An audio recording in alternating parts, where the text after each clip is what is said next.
ሰላም ጤና ይስጥልን የተከበራችሁ የስፖርት ቤተሰቦቻችን እንዴት ቆይታ አድርጋችኋል? ዕለተ ሰኞ ቻናል 1 ስፖርታዊ ፕሮግራማችን ተጀምሯል። ዛሬ በ2026 የዓለም እግር ኳስ ዋንጫ ሰፊ ስፖርታዊ ትንተናዎችን ወደ እናንተ እናደርሳለን። የዛሬ ተጋባዥ እንግዳችን ጋዜጠኛ ኤርሚያስ በላይነህ ነው። ከኤርሚያስ በላይነህ ጋር የዕለተ ሰኞ ፕሮግራማችንን ወደ እናንተ እናቀርባለን። ብሩክ ተስፋዬ ነኝ። መልካም ቆይታ። ኤርሚ እንዴት ነህ? እንዴት ነው ብሩክ? ሁሉ ሰላም ነው? አለን እግዚአብሔር ይመስገን። የዓለም ዋንጫ እየደረሰ ነው 2026 የተለየ ነገሮች የምንመለከትበት ይሆናል። በዚህኛው በ2026 የዓለም እግር ኳስ ዋንጫ 3 ሀገራቶች ያስተናግዱታል። በኢትዮጵያ ሰዓት አቆጣጠር ለሐሙስ ምሽት 4 ሰዓት ሲል ይጀምራል። ሜክሲኮ ከሳውዝ አፍሪካ በሚያደርጉት ጨዋታ 48 ሀገራት ይሳተፉበታል። በ12 ምድብ ተከፍሎ ነው ይሄ የዓለም እግር ኳስ ዋንጫ የሚደረገው። ከ64 ወደ 104 ጨዋታዎች ከፍ ብሏል። ከ32 ቀናት ወደ 39 ቀናት ከፍ ብሏል። የዚህኛው የዓለም እግር ኳስ ዋንጫ እንዴት እየተመለከትከው ነው?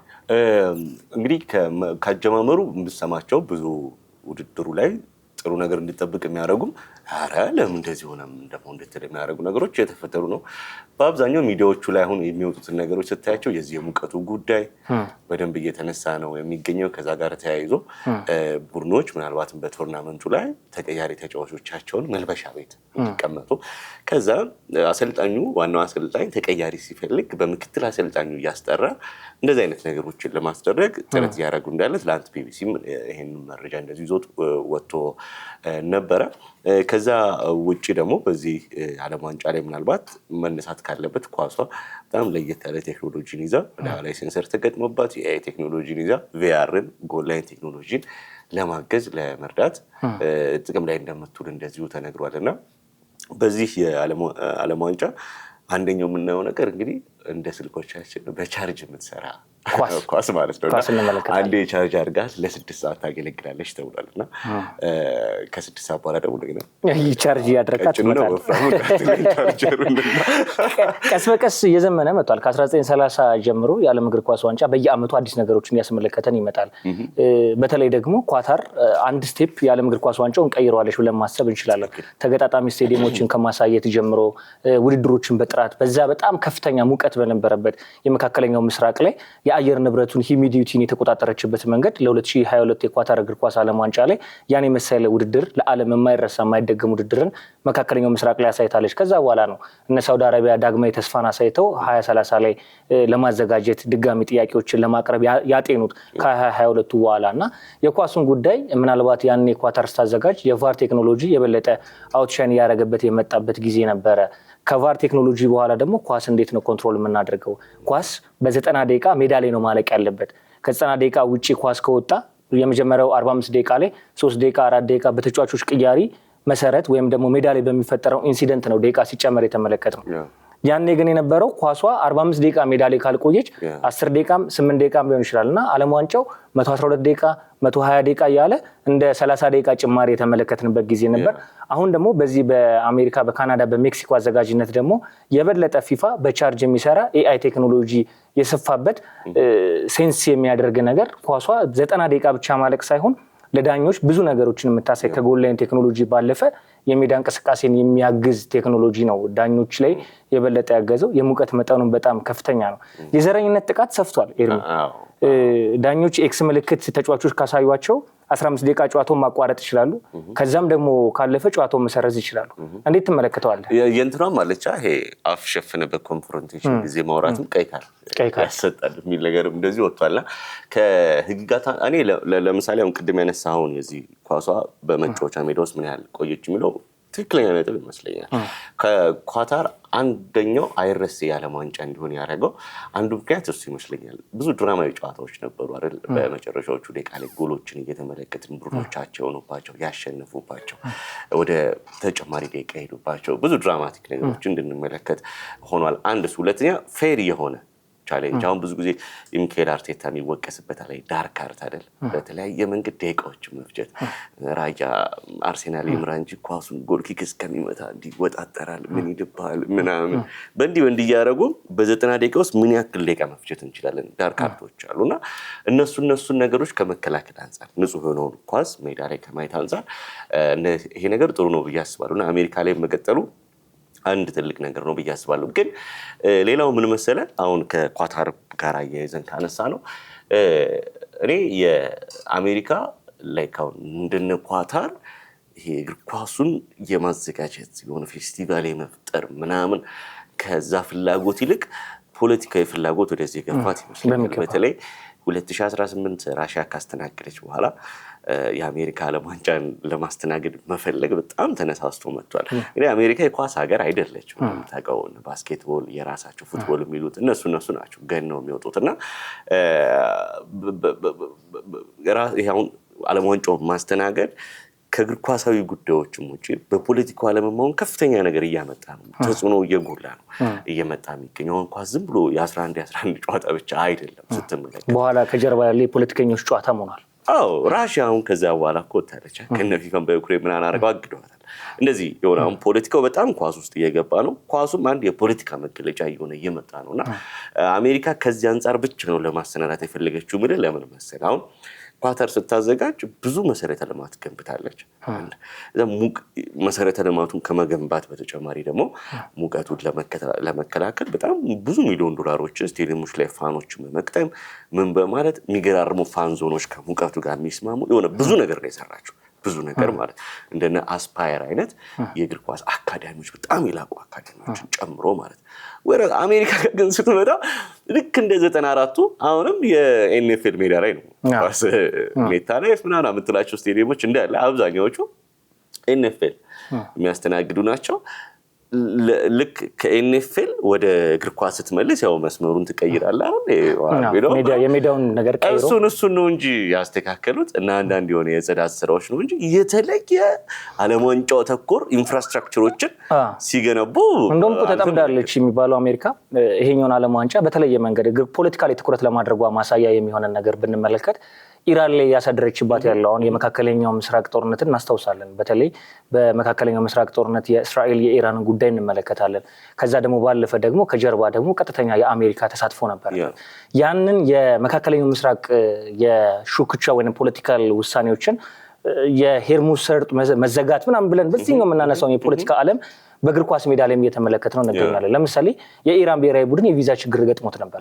የቪዛ ችግር መግጠም ብቻም ደግሞ ሳይሆን ኢራን በተለይ ደግሞ አሜሪካ ካናዳ ላይ የነበሩ ስብሰባዎች ላይ የኢራን እግር ኳስ ፌዴሬሽን አመራሮች ወደ አሜሪካና ወደ ካናዳ እንዳይገቡ ተከለክላቸው ነበር።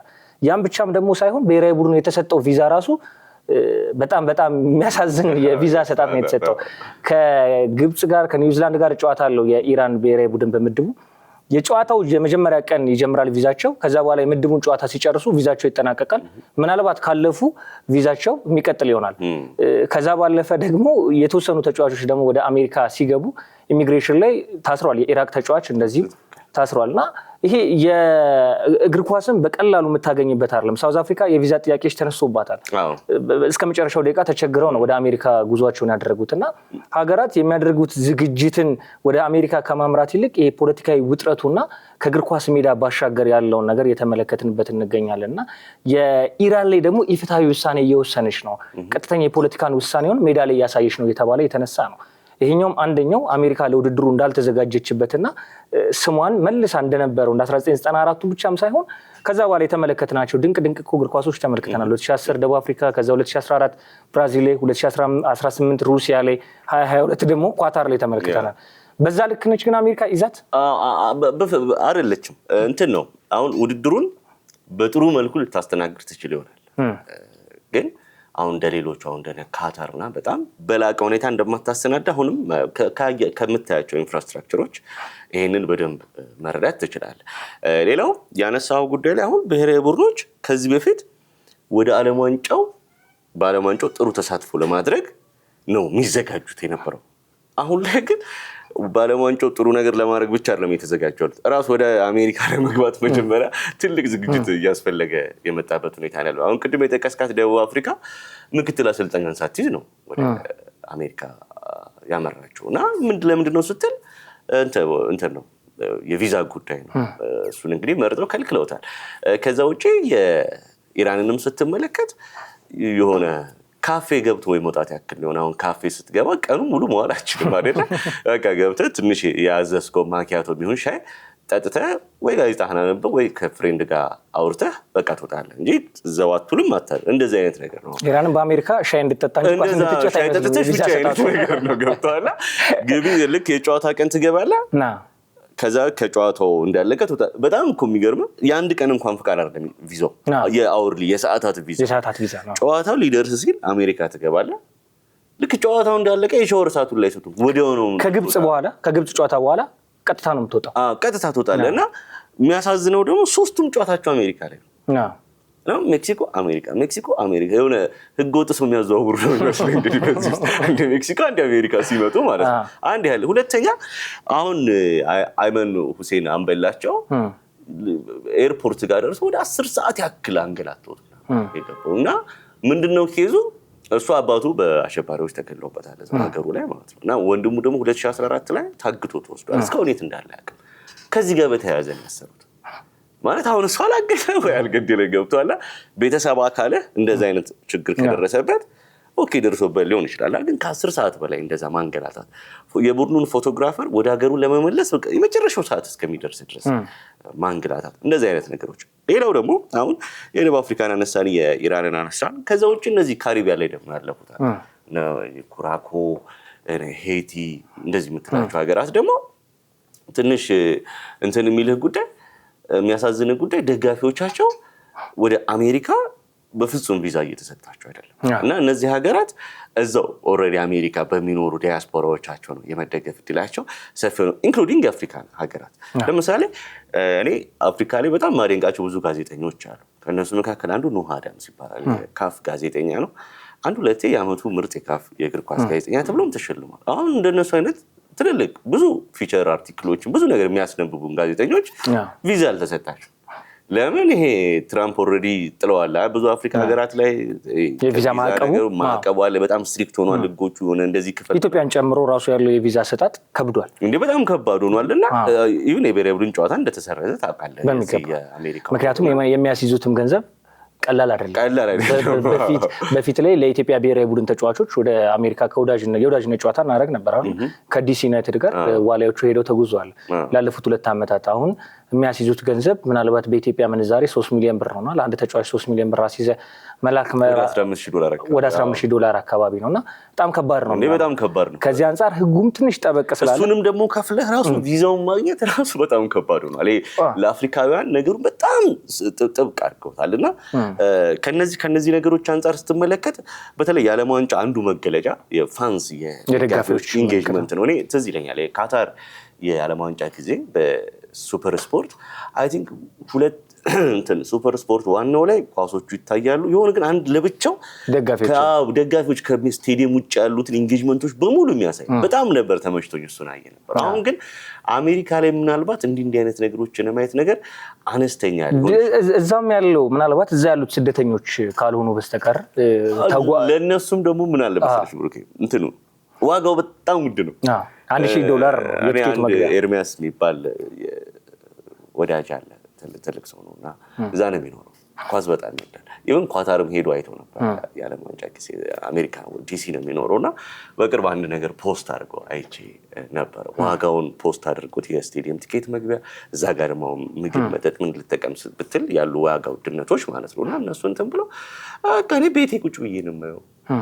ግን በዚህ ዋጋ በፍጹም ማለት በጣም ውድ ነው፣ አይቀመስም ዋጋው በጣም ምናልባት ኤርሚ ከዚህ ጋር ተያይዞ ለማንሳት የትኬት ዋጋ በጣም መናሩን የሚያስታውሰው የአንድ ደጋፊ ወደ ስታዲየም ሲገባ በትንሹ እስከ $1,000 አካባቢ ክፍያን የመክፈል ግዴታ ይጠበቅበታል። አንድ ሃይቲያዊ ለምሳሌ ከሀገሩ ተነስቶ ሄዶ አሜሪካ ጨዋታ ማየት ከፈልገ ሁሉ ቪዛ ምናምን አግኝቶ ነው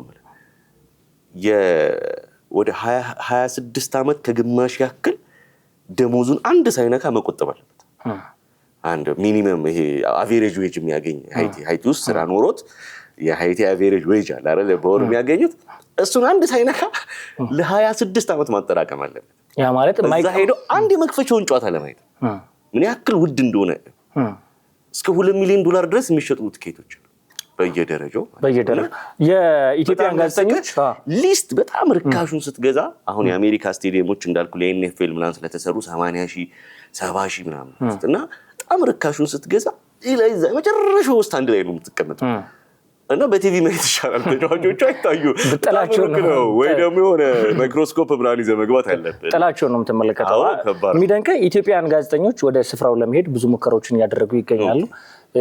አንድ ወደ ስፍራው ከሚሄዱ ጋዜጠኞች መካከል ጋዜጠኛ ይስሐቅ በላይ ታውቀዋለህ? የሃትሪክ ስፖርት ጋዜጠኛ የሃትሪክ ስፖርት ጋዜጠኛ ይስሐቅ በላይ ወደ ስፍራው ዛሬ ምሽት አካባቢ ወደ ካናዳ ያመራል። የዓለም ዋንጫውን የመክፈቻ ጨዋታ መርሃ ግብር ሜክሲኮ ላይ አይቶ ነው ቀጥታ ወደ ካናዳ የሚጓዘው። የዓለም ሻምፒዮና ላይ በስፍራው ተገኝተን ውድድርን ተመልክተናል እና እዚህኛው ላይም ደግሞ ተገኝቷል። እያወራን ነበር እንዴት ነው የትኬቶቹ ዋጋ ብለን በምንጠይቅበት ሰዓት ያው ጋዜጠኛ ስለሆነ ኦፊሻሊ ከፊፋም ነው ግብዣ ያገኘው። ስለዚህ በአክሬዲቴሽን ፓስ ነው የሚገባው። እዛ ያሉት ግን ወጪዎች ምን ያክል ከባድ እንደነበሩ በፍጹም አይቀመስም። ኢቭን አክሬዲቴሽን ፓሱን እንኳን ብታገኝ ውድድሩን ለመመልከት እንኳን መግቢያ ካርዱን እንኳን ብታገኝ አኮሞዴሽንን አትችለው። አኮሞዴሽን ኤርትኬት አለ፣ ከዛም ደግሞ እዛ የምታወጣቸው ወጪዎች አሉና ሀገራቱም ደግሞ የ15 የ16 ሰዓት በረራዎችን አድርገህ ነው ውድድሩን ላይ ዘገባን የምትሰራው። ለኢትዮጵያ ሕዝብ የምታደርስበት የሰዓቱ ልዩነት አለ። እዛ ያለው ኑሮን አፎርድ ማድረግ መቻል አለብና ከኢትዮጵያ እንኳን ተነስተ እዛ ውድድሩን ዘገባ ለማድረስ እጅግ በጣም ፈተና። አሁን መቼ ዕለት እንግሊዝ ከኒውዚላንድ ጨዋታ ነበራት ታምፓ የምትባለው ፍሎሪዳ ላይ ማለት ነውና መረጃ ሳይ 1 ሊትር ውሃ $16 ያው ወደኛ ቀይረው ስንት ሊሆን እንደሚችል ማለት ነው እና ወደ ሺህ ከምናምን እንደዚህ ለአንድ ሊትር ውሃ ከባድ እንግዲህ ሰዎች ደግሞ እዛ ሲሄዱ 1 ሊትር ውሃ ብቻ አይደለም የሚጠጡት በሚገባ ምናምን ምግቦች መጠቀምን አይኖራል። ትራንስፖርቱ ሌላም ደግሞ ትልቁ ነገር ትራንስፖርቱ ነው። ከከተሞች ነው ወደ አሜሪካ ላይ ወደ በጠቅላላ 16 ስታዲየሞች ላይ ነው ውድድሮቹ የሚካሄዱት። ስለዚህ ከአንድ ቦታ ወደ አንድ ቦታ ስትሄድ የምትጓዛቸው ርቀቶች የምታወጣቸው ወጪዎችም በአጠቃላይ እጅግ በጣም ፈተና ነው። የሙቀት መጠኑን ቀደም ሲል አንተ አንስተዋል። ምናልባት ቢቢሲ ስፖርት ማታ ይዞት በወጣው ዘገባ መሰረት ምክትል አሰልጣኞች ናቸው መልበሻ ክፍል ሊሄዱ የሚጠሩት። ለዚህም የኖርዌይ ተጫዋቾች ልምምድ ሰርተው ሜዳ ላይ ተዘረው ተመልክተናቸዋል። በጣም አልቻሉትም። ወበቃ አለ፣ ሂሚዲቲ በጣም ከፍተኛ ነው። ስለዚህ ጨዋታዎችን ለማድረግ ምናልባት በዓለም እግር ኳስ ዋንጫ ከዚህ በፊት ያሉ ታሪኮችን ስናስታውስ ሞቃታማ አየሮች ለውድድሮች ይመከራሉ። ግን ባልተለመዱ አየሮች አሁን ያለበት የሙቀት መጠኑ ጠንካራ መሆኑ ግን ሀገራትን ሊፈትን ይችላል። ሃሪኬንም የተናገረው ያንን ነው። የሙቀት መጠኑ እጅግ በጣም ከፍተኛ መሆኑ ውድድሩ ላይ የበለጠ ተጽዕኖ ያመጣል። የእንግሊዝ ብሔራዊ ቡድን ተጫዋች ሃሪኬን ይህንን ሀሳቡን ሰጥቷል። አይቨን ቶኒም እንደዚህ አይነት በጣም የገረመኝ እንደውም አሁን አይቨን ቶኒ የሚጫወተው ሳውዲ ነው፣ በጣም ሙቀት ያለበት ግን እሱ ራሱ ሙቀቱ አለ ማለት የሂዩሚዲቲው እንትን ብሏል ከባድ እንደሆነ አንስቷል። እና አሁን እኛ እዚህ ላለ ነው ምን ያክል ሂዩሚድ እንደሆነ ለምሳሌ ይሄ ጥሩ ማሳያ ይመስለኛል። ሳውዲ ላይ ቤዝ ያደረገ ተጫዋች ሞቀኝ ሲል ማለት ነው። የፀሐይ ሙቀት ብቻም ሳይሆን የምታወጣው ያን ይመስለኛል። ከሆነ የኖርዌይ ተጫዋቾች ልምምዳቸውን ሲሰሩ ሙሉ ራቆታቸው ማለት ይቻላል በቁምጣ ብቻ ነው ልምምዳቸውን ሲሰሩ የነበሩትና ምንድነው ምክንያታችሁ ተብሎ ሲጠራ በቃ ያለበት የሙቀት መጠኑ እጅግ በጣም ብዙ ስዌት አደረገህ ማለት ብዙ ካሎሪ አቃጠልክ ቶሎ ይደክማል ማለት ነውና እሱን ነገር ፍራቻ ነው። አሁን አሜሪካ ላይ ወደ 14 ስታዲየሞች ላይ ነው የሚደረገው። ከዛ በኋላ ሜክሲኮ እና ካናዳ ላይ ደግሞ 2 ስታዲየሞች ናቸው። በድምሩ ወደ 16 ስታዲየሞች ላይ ነው ጨዋታዎች የሚደረጉት። ከዚህ አንጻር እጅግ በጣም ከፍተኛ ሊሆን ይችላል ዝግጅቱ። ሙቀት መጠኑን በዚህ ከጠቀስን የተወሰነ ደግሞ እንትኑን እንመልከት። የትኛው ብሔራዊ ቡድን የበለጠ ኤክስፔክት ይደረጋል? በተለይ ባለፉት ዓመታቶች እንደ ኦፕታ ሱፐር ኮምፒውተር ግምት ከሆነ በዚህኛው የዓለም እግር ኳስ ዋንጫ የስፔን ብሔራዊ ቡድን ቅድሚያ ሰጥቶታል። ከዛ በኋላ የፈረንሳይ ብሔራዊ ቡድን ፈረንሳይ በትውልድ ቅብብሎሽ ረገድ እጅግ በጣም ስኬታማ ሀገር ነች ብለን መጥቀስ እንችላለን። በተለይ የ2018 የሩሲያ ዓለም እግር ኳስ ዋንጫ ላይ በጣም ድንቅ ጊዜን አሳልፋለች። ከዛ በኋላ ደግሞ አሸናፊም ነበረች። 2022 የኳታር እግር ኳስ ዓለም ዋንጫ ላይ ፍጻሜ ተፋላሚ ነበረች። አሁን ደግሞ ኤክስፔክት ከሚደረጉ ሀገራት መካከል በትውልድ ቅብብሎሽና ያኔ የነበሩ ተጫዋቾቿ ዛሬ ላይ በስለው ፕላስ ደግሞ ስኳድ ዴቭዛም ጠንካራ በመሆን ትጠበቃለች። ስፔን ብሔራዊ ቡድን የተሻለ ደግሞ በወጣቶች የመጣ የሚገኝ ነው። ማንን ትጠብቃለህ በዚህ ብሔራዊ ቡድን በዚህኛው የዓለም እግር ኳስ ዋንጫ ላይ? ልክ እኔ ከዚህ በፊት ከኦፕታ ጋር አልስማማም ነበር። ሁሌ ኦፕታ ቶርናመንት ሲደርስ እንግሊዝ ትበላለች ነው ሁሌ። እና በአሁኑ ግን እንደውም እንግሊዝን 3ኛ ነው 4ኛ ነው ያደረጋት እና 1ኛ ስፔንን ያደረገው አንተ እንዳልከውና የኔ ፌቨራይቶች ናቸው። ልክ እሱ እንዳለው እኔም በደንብ ነው የምስማማው። ለምን ካልክ አንደኛ ዴላ ፉዌንቴ በቃ እዛው ስቲክ አድርገዋል ቡድኑ ላይ የአውሮፓ ዋንጫን አሳክተዋል። አሁን እሳቸውና ቡድኑ በቃ በደንብ እንደጸጉር ማበጠሪያ በደንብ ተዋህደዋል። የብሔራዊ ቡድኑን ተጫዋቾች አሁን ዝም ብሎ ስፔን አሁን ምርጫ ራሱ ባታረግ እና ማን ይመረጣል ብለህ ከእንደው 75% የመጥራት እድል አለ። ትክክለኛውን ምርጫ ማለት ለምን በቃ ኦልሬዲ ታውቀዋል ማን እንደሆኑ ምን እንደሆኑና ዛሬም በጥሩ እድሜ ላይ ነው ያሉት። ከዛ በተለየ ደግሞ እንደነ ሮድሪ ደግሞ አይነት ልምድን ከወቅታዊ ጥሩ ብቃት ጋር ያጣመረ ይሄ እንደ መሪ የምታየው እንትን አላቸው ተጫዋች አላቸው እነ ላሚን ያማልን ስትመለከት። ከዛ ውጭ ደግሞ ይሄ ዓመት ደግሞ አንድ እጹብ ድንቅ በረኛ ሰጥቷቸዋል ዳቪድ ራያ የሚባል በቃ በአርሰናል ቤት እንደውም አሁን የአርሰናል የኋላ ዲቪዥን ኡናይ ሲሞንም ቤንች እንዳደረገው ወይም በመጪው ዓለም ዋንጫ ተመራጩ የስፔን በረኛ እሱ እንደሆነ ዘገባዎችም ሲወጡ እንደዚሁ ተመልክተናልና በብዙ ነገሮች አንፃር ስትመለከተው ስፔን እንትን ነች ያስኬዳል። ፌቨራይት አሁን እንደነ ጄሬሚ ፒኖ እንኳን አይነት ተጫዋቾች ከፓላስ ጋር ዋንጫ አንስተዋል የኮንፈረንስ ሊግን ማለት ነውና በብዙ መለኪያዎች ተጫዋቾቿ ጥሩ ፎርም ላይ ነው የሚገኙት። ላሚን ያማል አሁን ከጉዳቱ ኦልሞስት ሙሉ ለሙሉ እንዳገገመ ለጨዋታው ዝግጁ እንደሆነ እየተነገረ ነው የሚገኘውና ምርጥ ቤስት 11 ከምርጥ ቤንች ጋር የዚህኛው ከድሮም ጀምሮ ይፈልጋል ኳስ ግን የዚህኛው ዘመን ኳስ ደግሞ ሞር ቤስት 11 ብቻ ሲሆን ይሄ መቀመጫህም ቤንች ወንበርህም ጥራቱ ከፍ ያለ ሊሆን ይችላል። ጨዋታ የሚቀይሩ ተጫዋቾችን ያስፈልጋል እና በሱ ደረጃ እና በሁሉም ቦታ ላይ ጥሩ ትውልዶችን ይዛለች። ምናልባት ኤርሚ የስፔንን እንቅስቃሴ 16.19 አካባቢ ነው የኦፕታ ሱፐር ኮምፒውተር ግምት የሚያሳየው። ፈረንሳይን ወደ 12.69፣ የእንግሊዝ ብሔራዊ ቡድን 10.83 አካባቢ ሰጥቶታል። አርጀንቲናን 10.5 ወደ አራተኛ፣ ከዛ ፖርቹጋሉን ደግሞ 7.15 በፐርሰንት ረገድ ሰጥቷቸዋል።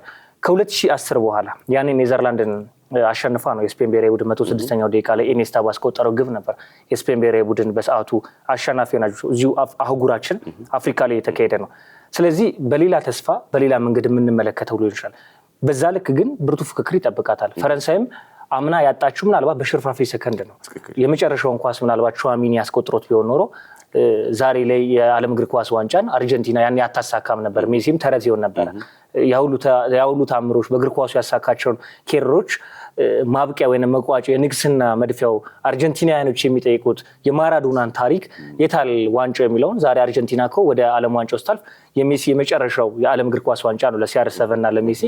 በርካታ ተጫዋቾች ካልተሳሳትኩ ወደ 22 ተጫዋቾች በዚህኛው የዓለም እግር ኳስ ዋንጫ ሪታየር ያደርጋሉና የሜሲን ቁጥር ነው ራሱ የአርጀንቲና የኤርክራፍቱ የፕሌኑ ጫፍ ላይ አድርገው የሜሲ መሸኛ አድርገው ነው ይወሰዳል።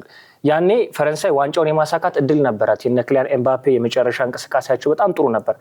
ስለዚህ ስፔን ከ2010 በኋላ ታሪክ የማሳካት ታሪክ ወይንም እድል ካላት የፈረንሳይንና ሌላም ደግሞ የአርጀንቲናን ሚና እንመልከተው። ከዛ ደግሞ አብረን ደግሞ እንድናያይዘው እንፈልገው ከዋክብቶችን ልናጣ አይደለም ወይ? አሁን በዓለም እግር ኳስ ያለፉትን 2 አስርት ዓመታት ኮከብ የነበሩ ባላንዶሮችን ያሳኩ ስማቸው ደብዘዝ ብሎ ታችም ያላቸው እነ ሞድሪችንም በቀጣይ እንኳን እንመለከትም። ከዛ ኤሪክሰንም ትናንትና ከባድ ጉዳት አጋጥሞታል።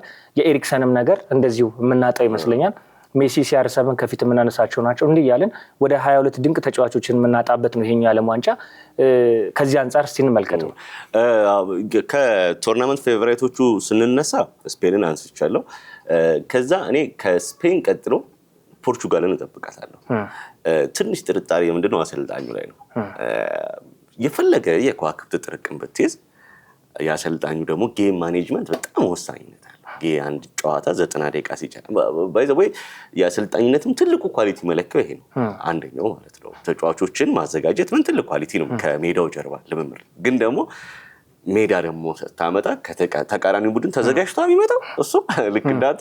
ስለዚህ እዛ ጋር በሚኖረው ፍርሚያ አሰልጣኙ ነው ጄኔራልና ምን ያክል ጦርነቱን መራው ማለት ነው በቀላሉ ለመንገር እዚህ ነገር ላይ ትንሽ ሮበርቶ ማርቲኔዝ ላይ ጥያቄ አለኝ እንጂ በስኳድ ደረጃ በወቅታዊ ብቃት ደረጃ በጥራት ደረጃ በጣም የሰጠ ቡድን የፖርቹጋል ቡድን።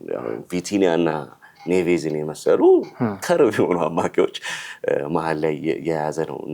እዚህ ላይ እነ ብሩኖ አሉ፣ በርናንዶ ሲልቫን ስታይ ትልቁ ሮናልዶ እዚህ ውስጥ አምበል ነው፣ መሪ ነው። እሱን ትመለከታለህ። እነ ራፋኤል ሊያዮ እንደዚሁ አሉ በመከላከል መስመር። ይሄ ልምድም ወጣትነትም ወቅታዊ ብቃትም የስኳድ ዴፕዝ ኳሊቲም ሁሉ ነገር ያለው ቡድን እና ምንም ከስፔን የሚታይ አሁን ከስፔን የሚያንስብኝ ምንድነው እንዳልኩ አንድ ላይ አብሮ መቆየት ከዛ ደግሞ ትልቅ ነገር ማሳካት። ይሄኛው የፖርቹጋል ስኳድ የሆነ ትልቅ ዋንጫ አላሳካም።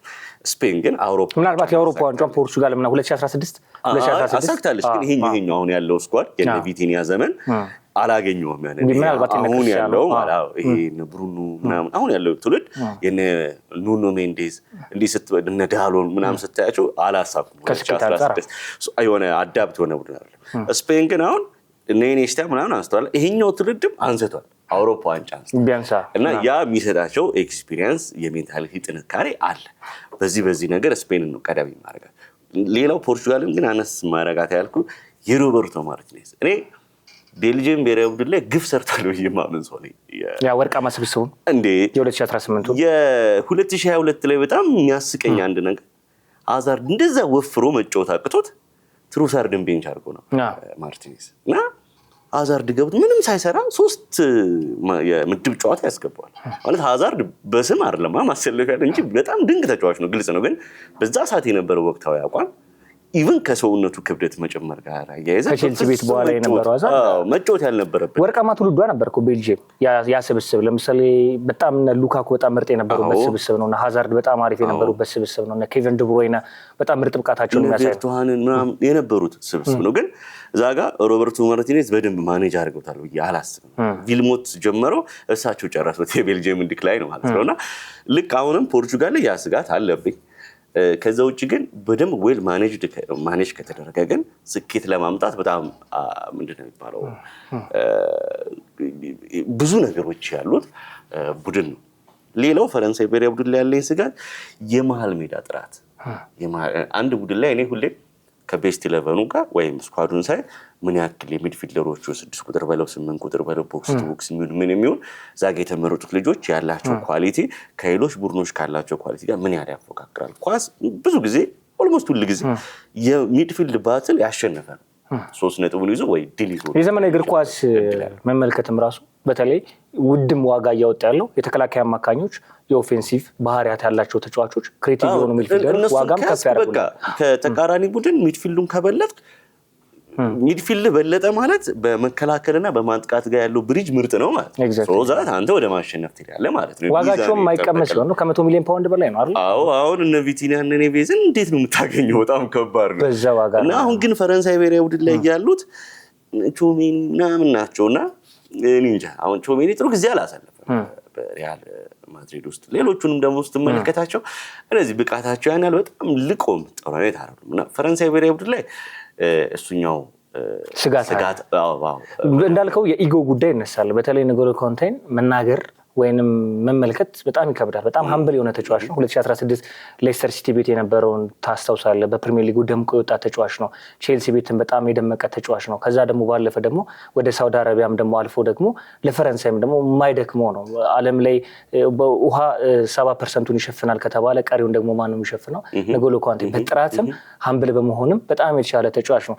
ምናልባት ክሊያን ኤምባፔ የቢሄቪየር ጉዳይ በጣም አስቸጋሪ መሆኑን የምንመለከተው ሉዊስ ኤንሪኬ ከሱ መውጣት በኋላ ባክ ቱ ባክ ከሪያል ማድሪድ በኋላ ሻምፒዮን በመሆን በአውሮፓ ቻምፒየንስ ሊግ ከፒኤስጂ ጋር ክብርን አሳይቶናል። አንድ ከደገሙ የሪያል ማድሪድን የታሪክ ተጋሩ ማለት የዚዙን ታሪክ ተጋሩ ማለት ነው። በ3 ተከታታይ ዓመታት ማለት ያንን ማሳካት የሚችሉ ከሆነ ቀጣይ ሪያል ማድሪድ ቤትም ገብቶ የመጀመሪያው ሳምንታቶች አካባቢ ከቪኒሲየስ ጁኒየር ጋር የነበረውን የኢጎ ጉዳይ ተመልክተናል። የፈረንሳይ ብሔራዊ ቡድን ላይ ኢማኑኤል ማክሮን የአርጀንቲናው ጨዋታ ላይ የመጨረሻ የፍጻሜ ጨዋታ ላይ ወርደው ለማባበል ወይም ደግሞ ለጥንካሬው በዛ ጨዋታ ሃትሪክ ሰርቷል። እሱ ለማባበል በሚሄዱበት ሰዓት የኢጎውን ጥግ አሳይቷል። አሁን ደግሞ በዚህ ብሔራዊ ቡድን ወርቃማ ትውልዶች አሉ እንዳልከው ሌላኛው ችግር ቢኖርባቸውም እንደዚህ አይነት የኢጎ ባህሪ ደግሞ ችግር መልበሻ ክፍልን የበለጠ ፈተና ውስጥ ሊከትል ደግሞ የፈረንሳይ ብሔራዊ ቡድን አለው እንዲህ አይነት ታሪክ ነው። 2006 የጀርመን ዓለም ዋንጫን ብታይ እንደዚሁ ደግሞ 2010 የደቡብ አፍሪካ ዓለም ዋንጫ አሁን 2006 ፍጻሜ ደርሰዋል። ግን በጣም የተበጠበጠ ቡድን ነው። በጣም ውስጡ የተበጠበጠ ቡድን እንዲያውም እነዚህ እንደነ ቱራም አይነት የሚፈሩ ስብዕናዎች ስለነበሩ እዛ ስኳድ ውስጥ ነገሮች ተደባብሰው ቀርተው ነው እንጂ በጣም በቃ ጽንፍ የነኩ ምንድነው የሚባለው መስመር ይሳቱ አለመስማማቶች ነበሩ። 2010ም እናስታውሳለን የና ኔልካን የነ ሆንሪን እንደዛው መልበሻ ክፍል ውስጥ የነበረው ዛው 2010 እንዲያውም ብዙ ሳይሳካለት ፈረንሳይ አንድ ለመውደቋን ይሄ ነበር አመጣጧም ልክ አልነበረም። ኤነሪ በእጅ አስቀርቶ ኳስ አየርላንድ ጥለው ነበር በማጣሪያው መጥቶም ግን ቶርናመንቱ ላይ ጥሩ ጊዜና ወዲያው ነበር የተሰናበቱት። ይሄ የመልበሻ ቤት ችግር አለና እንዲህ ፈረንሳይ ብሔራዊ ቡድን ላይ እንዲህ አይነት ባህሎች አሉ። እና አሁንም ያ ነገር እንዳይመጣ ቅልቅልም እኮ ስለሆነ እኮ ነው ኤርሚ። አንደኛ ኢምፓክት እኮ ምንድን መሰለህ የፈረንሳይ ብሔራዊ ቡድን ስትመለከተው በጣም ስደተኞች ይበዙበታል። እንደውም የሞሮኮን ብሔራዊ ቡድን ተመልክተህ የፈረንሳይ ስትመለከት የትኛውን አፍሪካዊ በቆዳ ከለር ከተመለከተው ስደተኞች በጣም ይበዙበታል። ፕላስ ደግሞ የኢጎ ጫፍ ላይ የሚገኙ በአንድ ዘመን በጣም ሻይን የሚያደርጉ ትውልዶች ይበዙበታል እና ምናልባት 2018 ላይ የሩሲያው ዓለም እግር ኳስ ዋንጫ ላይ ስትመለከተው የወጣት ተስፈኛ ተጫዋች ተብሎ ኮከብ ከነበሩ ተጫዋቾች ክሊያን ምባፔ ተሸላሚ የነበረው በጣም ድንቅ ጊዜን አሳልፎ ነበር። ከክሮሻ ጋር የነበራቸውን የፍጻሜው ጨዋታ እናስታውሳለን። ከዛ ባሻገር የነበረባቸው አመታቶች ላይ ስኬታማ ነው። ከዛ ግን የኢጎ ጫፍ ላይ ስትደርስ ስኬቶችን ስታሳካ ውዱ ተከፋይ መሆን ስትጀምር እንደዚህ በመልበሻ ክፍሎች ላይ ፈተና ትፈጥራለና የፈረንሳይ ይሄኛው አንደኛ ነው። በአንተ ግምት አንድ ሀገር ጥራና ይሄኛውን ሀሳብ እንቋጭው። ማን አሸናፊ ይሆናል? ስፔን። ስለዚህ ኦፕታ ሱፐር ኮምፒውተር ትክክል ነው። በዚህኛው በጣም ተስማምቻለሁ አልኩት። የእንግሊዝ ነው የማያስማማ። አይ እኔ እንዲያውም እኔ አታውሳችኝ የቱሄል ምርጫ ተመችቶኛል። ቶማስ ቱሄል ጥሩ ነው። ከመጭመር ልጅ ሆኜ ጀምሮ እንግዲህ እንግሊዝን እያየው ነው ከ1965 ጀምሮ ማለት ሻምፒዮን የነበረው እስከ 65 ዓመት በኋላ በጣም ህፃን ሆኜ ይሄ ዜሮ ክላስ ነው አንድ ክፍል ሆኜ 98 ዓለም ዋንጫ ማየቴ ትዝ ይለኛል። 98 የፈረንሳይ ነው ፍጻሜውን ጨዋታ ምናምን ፈረንሳይ ከብራዚል ምናምን ትዝ ይለኛል። ግን በደንብ ሚሞሪ ደግሞ የሚጀምረው ከኮሪያ ጃፓን 2002 ማለት ነው። እንግዲህ ከዛ ጀምሮ ስለ እንግሊዝ እሰማለሁ። ሁሌ የሚመርጠው በእኔ እምነት ቢቢሲ ነበር። በቃ ቢቢሲ እና ሚዲያዎቻቸው የእነሱ ተጫዋቾች የሚመርጡት። ይሄኛው ግን የቶማስ ቱሄል አንድ አሰልጣኝ ብቻውን የምሩንም አስቦ የማንም ተጽዕኖ ሳያርፍበት እንደመረጠ ነው የሚሰማኝ። ለምሳሌ አሁን ፓልመር፣ ፎደን በትክክል መመረጥ አልነበረባቸው። አልተመለከትናቸውም። ፓልመር በጉዳት ፎደን ቤንች ላይ ሆኖ ያሳልፈው ይሄን የውድድር ዓመት በቃ የሉ ከነሱ በተሻለ መመረጥ የነበረባቸው ልጆች አሉ።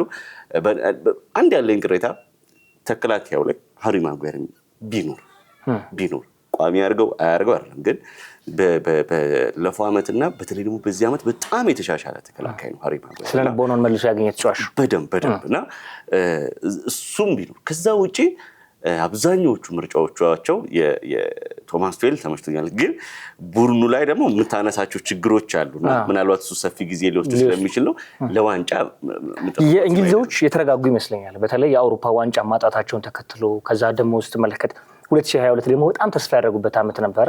ከ1965 በኋላ እንግሊዝ ሁሌ ትጠበቃለች፣ እግር ኳስ ወደ ቤቷ ትመለሳለች። በዓለም ላይ በጣም ተጽዕኖ ፈጣሪ ሊግ አላቸው። ከ3.5 ቢሊዮን ህዝብ በላይ የቀጥታ ስርጭቱን ይመለከታል ተብሎ የሚነሳ ነው ፕሪሚየር ሊጉ የኛን ሀገር ጨምሮ ማለት ነው። በውጤት ረገድም በዓለም እግር ኳስ ዋንጫ ግን ስትመለከታቸው ታሪካቸው የሆነ ቦታ ላይ ቁጭ ብሏል እና ምናልባት የአለፉት ተከታታይ ውጤቶቻቸው በዓለም እግር ኳስ ዋንጫ ያሳዩት 2018 2022 ላይ የአውሮፓ ዋንጫ ላይ የተጓዙት ጉዞ ለአሰልጣኙ ብቻ ለመስጠት አሁን ሚዲያ ላይ አትመለከትም። ብዙ እንግሊዝ ብሔራዊ ቡድን ጋጋታንም ጫጫታንም በብዛት አትመለከትም እና ለኮች ለቶማስ ቱሄል ሰጥቶት ከቱሄል ውጤትን የሚጠብቅ ይመስላል። ብዙም ያን ያክል ነገሮች አልተመለከተም። ምን አለ መሰለህ የእንግሊዝ ፕሪሚየር ሊግ ትልቅነት ለዓለም እግር ኳስ ጥሩ እንትን ነው ምንድነው ጥሩ ስጦታ ነው። እኛ እንዲህ ለምንመለከተው ጥሩ ነው። ብዙ የብዙ ሀገር ተጫዋቾች እዛ ሄደው ራሳቸውን አሳድገው በፋይናንሻሊ በእግር ኳስ በቃ ብዙ ነገር አድርገውበታል። ግን ለእንግሊዞች የሰጣቸው ጥቅም ይልቅ እኔ ጉዳቱ ይታኛል። በተለይ ከብሔራዊ ቡድን አንፃር ለምን መሰለህ አሁን አንድ እስከዛሬ የእንግሊዝ ብሔራዊ ቡድን የነበረበት ችግር አንደኛው ምን መሰለህ የሆነ ተጫዋች ትንሽ ነገር ያሳይ 100 ሚሊዮን ፓውንድ ይለዋል። አሁን የሬሚ ፒኖ ክሪስታል ፓላስ ያለው ልጅ ቪያሪያል ያለውን በቃ ቪያሪያል የእንግሊዝ ቲም ቢሆን ኖሮ እና ባለፈው ዓመት ቪያሪያል ፕሪሚየር ሊግ ላይ ሆኖ የሬሚ ፒኖን ብናየው እና እንግሊዛዊ ቢሆን የሬሚ ፒኖ በእርግጠኝነት 115 ሚሊዮን ምናምን ነው ዋጋው ይባላል። ፓላስ ያመጣው በ35። በእርግጥ በማርኬቲንግ ይሄ የዋጋ ኳሊቲን ዲተርሚን አያደርግም ይባላል። ግን እንግሊዞች ላይ ኳሊቲ ሁሌ በብር ነው የሚነገረው።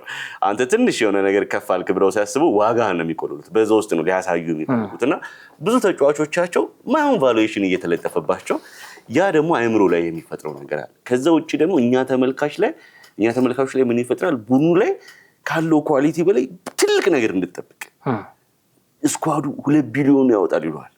2 ቢሊዮን ካወጣማ የሆነ ነገር ከዋክብት ናቸው ምናምን ብለህ ታስባለህ። ሜዳ ላይ ግን ስትመለከተው ምንም። ይሄ ግን የሚያመጣው ምንድነው? የሊጉ ጥራት ደረጃ ነው። አሁን ጣሊያን ላይ አንድ ያለ ጥሩ ታለንትና እንግሊዝ ላይ በሱ ደረጃ ያለ ታለንት ዋጋቸውን ብሰማ እዛና እዚህ ነው። መልከቶም እኮ ነው ማርኬቱም የሚያመጣው ነገር እኮ ነው። አዎ አሁን እንግሊዞቹ ምን ይላሉ? እነዚህን የሚያሳድጉ ቡድኖች ይጠቀሙበታል። ይሄ ስትራቴጂያቸው ስታጋንላቸው ያው ትልቁ ብር ያለው ትልቁ አሳ ይመጣና ከነሱ ሲወስድ አሪፍ ብር ይከፍላል። እነሱ ደግሞ በዛው ይጠቀማሉ። ለዚህ ይጠቅመናል ይላሉ። አዎ ሊጠቅም ይችላል። ግን ብሔራዊ ቡድን ላይ ግን ስትመጣ አንድ ሰው ትክክለኛ ቫልዩን ካላወቀ ራሱን በጣም ሰቅሎ ራሱን በጣም አውርዶም ካየ ስኬት የማምጣት ነገሩ በጣም ከባድ ነውና እንግሊዝ ብሔራዊ ቡድን ላይ አንደኛው ችግር የነበረው ይሄ ነው ብዬ ነው። የሚዲያው ጫና በጣም ከባድ ነው። ከዛ ደግሞ ባሻገር ኤርሚ የቀድሞ ተጫዋቾች በተለይ ደግሞ በጣም በሚገርም ሁኔታ ብሔራዊ ቡድኑ ስኬታማ ደረጃ ላይ ያደረሱ በአንጻራዊነት በትንተና ቦታ ላይ ቁጭ ብሎ አሰልጣኙ የሚያወጣውን ላይናፕ ሜዳ ላይ ያለውን ፍልስፍና ተጫዋቾች ሲሳሳቱ የሚተቿቸው ለምሳሌ ቡካዮ ሳካ እኮ የአውሮፓ ዋንጫ ላይ ፍጹም ቅጣት ምት ሲስቱ ሊሰቅሏቸው ነው የደረሱት እና የምትጋጨውም ሀሳብም ሁሉ ትኩረትም የሚሆነው ከሚዲያው ጋር ነው። የበለጠ ተጽዕኖ ያደርጋል። በእርግጥ በሀገሪቱ ጂዲፒ ከፍተኛ መጠን ዋጋና ብር ይዞላቸው የሚመጣው ለእንግሊዝ ትልቁ የኢኮኖሚ ዋልቷ ሊጓ ነው። ስለዚህ ተጫዋቾቿን ማስወደድ ሊኖርባት ይችላል። ከታች ያሉ ደግሞ ሻምፒዮንሺፕ ላይ ያሉ ቡድኖች ልጆቻቸው እንዲያሳድጉ ይፈልጋሉ። አካዳሚዎቻቸው ትውልድ እንዲያፈሩላቸው ይፈልጋሉ። ከዛ እነዛን ተጫዋቾች መሸጥ በ100 ሚሊዮን ፓውንዶች ወደ ሌላ ማስተላለፍ፣ ወደ ትልልቆች ሊጎች ማስተላለፍ፣ ሌላ ወደ ሪያል ማድሪድ መሸጥ፣ እንደዚህ ማርኬታቸው የሚያገኙት የቢሊዮን ዶላሮች ዋጋ በጣም በርካታ ነውና ብሔራዊ ቡድናችን በእኔም ግምት ስፔንን ነው በዚህ የሚሰጣት። በቀጣይ ደግሞ በሰፊው እንመለከተዋለን። የመጨረሻ ጥያቄ እናድርገውና ኤርሚ የዓለም እግር ኳስ ዋንጫ በዚህኛው በጣም ብዙ የሚያዝናኑ ነገሮች ተመልክተናል። አህጉራችን አፍሪካን ጨምሮ ተጫዋቾች የተጠሩበት መንገድና የተሸኙበት መንገድ። ድሮ ዓለም ዋንጫ ጥሪ ይተላለፋል። ከዛ በኋላ ካምፕ ይገባሉ። ከዛ በኋላ በአንደኛው ቻርተር አውሮፕላን ተነስተው ውድድሩ ቦታ ላይ ይገኛሉ። ልምምዳቸውን ይሰራሉ። ውድድሩ ላይ እንመለከታለን። የተሸነፈ ይመለሳል። ከዛ በኋላ ወደ ክለብ ፕሪሲዝን ይመለሳል። ይህንን ነው የምናውቀው። ዘንድሮ ሁሉም ማለት በሚቻል ደረጃ 4 ሀገራቶች አዲስ ናቸው በዚህኛው ዓለም ዋንጫ ከ48 ሀገራቶች በዓለም እግር ኳስ ታሪክ ተመልክተናቸው አናውቅም። ዘንድሮ ብዙ አዳዲስ ነገሮች ተመልክተናል። ሴኔጋል አፍሪካዊ ቃና ባለው መንገድ ተጫዋቾቿ ለዓለም ዋንጫ ጥሪ ያስተላልፋለች። ስትሸኝም ደግሞ በሚገርም ሁኔታ አብረው በስቴዲየም ውስጥ ምግብ ተመግበው እራት ተመግበው ነው የተሸኙት።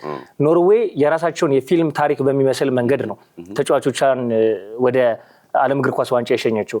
ከዛ በመቀጠል ደግሞ ክሮኤሽያን ደግሞ ስትመለከት ደግሞ ጸሎት አድርገው ነው ወደ አንድ ቤተክርስቲያን ላይ ካቶሊክ ቤተክርስቲያን ላይ ቅዱስ ዮሐንስ ቤተክርስቲያን ይመስለኛል ካልተሳሳትኩ፣ እዛ ቦታ ላይ ነው ጸሎት አድርገው የሄዱት። ፈረንሳዮች በሌላ ከለር ነው የተጓዙት። ለየት ያለ ሽኝትና ለየት ያለ የጥሪ መልከታ ተመልክተናል። የትኛው ሳበ? ይሄ የህዝብ ግንኙነት ስራቸው ምን ያክል በየጊዜው አፕዴት እያደረጉ እንደሚሄዱት የሚያሳየው በቃ የየሀገሩ ፌዴሬሽኖች እና አንድ ሰሞን አሁን ጥሪ ምንድን ነበረች ትሬንዷ እንትኑ አሰልጣኙ ሲናገር ተጫዋቾች በየቤታቸው ምናምን ይቀመጡና ከቤተሰብ ጋር እሷ ቪዲዮ አሁንም አለች። እሷ ግን የሆነ ጊዜ እሷ ነበረች እቺኛዋ ትሬንድ ነበረች ቫይራል የወጣችው ትሬንድ። በዚህኛው የዓለም ዋንጫ ግን በቃ ያልካቸው ነገሮች በጣም ነው የሚያስገርሙት። የሴኔጋል ብሔራዊ ዲያሚናንዶ ስቴዲየም ላይ የራት ፕሮግራም የተዘጋጁ ሰፊ ቴብል ተዘርግቶ ምናምና ተጫዋቾቹ አንቪል የተደረጉበት የኤአይ ቪዲዮ ራሱ በጣም ነው ብዙ ህዝብ ነው በዓለም ላይ እየተመለከተው። ከዛ ውጪ የፓራጓይ ብሔራዊ ቡድን ደግሞ በዋና ከተማው ላይ የመጨረሻ ወዳጅነት ጨዋታ አድርጎ ነው የተሸኘው። እነሱ ደግሞ የወዳጅነት ጨዋታ አዘጋጅተው ነው የሸኙት ቡድኑን እና ለቁጥር የሚታክት ርችት ነው በሰማያው ላይ ሲተኮስ የነበረውና ምን ተፈጠረ መሰለህ? እንዲያውም በዛ ጨዋታ ላይ አንድ ዴክስተር የሚባል ውሻ ከጠባቂዎቹ አምልጦ ሜዳ ውስጥ ገባና ፓራጓያን ለውሻ ትልቅ ፍቅር አላቸው። አሁን እሱ የቡድኑ ምልክት ተደርጎ አብሮ ይሄዱ ተብሎ መጥቷል አሜሪካ ማለት ነውና የሁሉ ተፈጥሮና በጣም ደማቅ የነበረ እንትን ነው። ሌላኛው ደግሞ የቱኒዚያ ብሔራዊ ቡድን ነው። ቱኒዚያ ብሔራዊ ቡድንም እንደዚሁ መሪያቸው ካይዚ ሳይድ ይባላል የሀገሪቱ ፕሬዝዳንት ቤተመንግስት ጠርቷቸው ምንድን ነው ያላቸው? ሰውየው እንትን ናቸው ምንድን ነው የሚባለው ጠበቃ ናቸው፣ ኮስታራ ናቸው። ሲያወሩ ፈን ምናምን ፈገግታ እንኳን ፊታቸው ላይ አተም ኮስተር ብለው ቆፍጠን ብለው የሚናገሩ ያሰው ናቸውና ለብሔራዊ ቡድኑ ያስተላለፉት ቀጭን ትዕዛዝ ምንድን ነው? አሁን እኛ ለዓለም ዋንጫ አለፍን ብለን የምንደሰትበት አይደለም፣ ሂዳችሁ ዋንጫ ይዛችሁ በቃ ቀለል አድርገው ማለት ነውና ከዛ የሀገሪቷን ባህልና እሴት የሚያሳዩ ስጦታዎችን ምን በመስጠት እንደዚሁ እንዲሸኙ አድርገዋል። ኩራኮ ደግሞ በጣም ኩራኮዎች ምንድነው ስኩል ባስ ምንለው አለ አይደል ፊልም ላይ ምናምን እሱ ነገር ከሀገሪቷ ጋር የሚያዝ ታሪክ አለው። እሱ ባስ በጣም ነው ከሀገሪቷ ታሪክ ጋር የሚያዘው እና ብሔራዊ ቡድኑ የመጨረሻ ሽኝቱ የተደረገለት በሱ ባስ ውስጥ ነው። አሁን እንደምታያቸው ፕሮፌሽናል ባስ ላይ ሳይሆን አንድ የሆነ ኦልድ ስኩል የሆነ የስኩል ባስ ላይ አስገብተዋቸው ነው እየጨፈሩ ምናምን ሽኝት በጣም የሆነ ለየት ያለ ሁሉም በራሱ ቀለም ነው ይወጣል። ሁሉም ሰራተኛውን ማህበረሰብ የሚወክል አይነት አሸኛኘት ነው።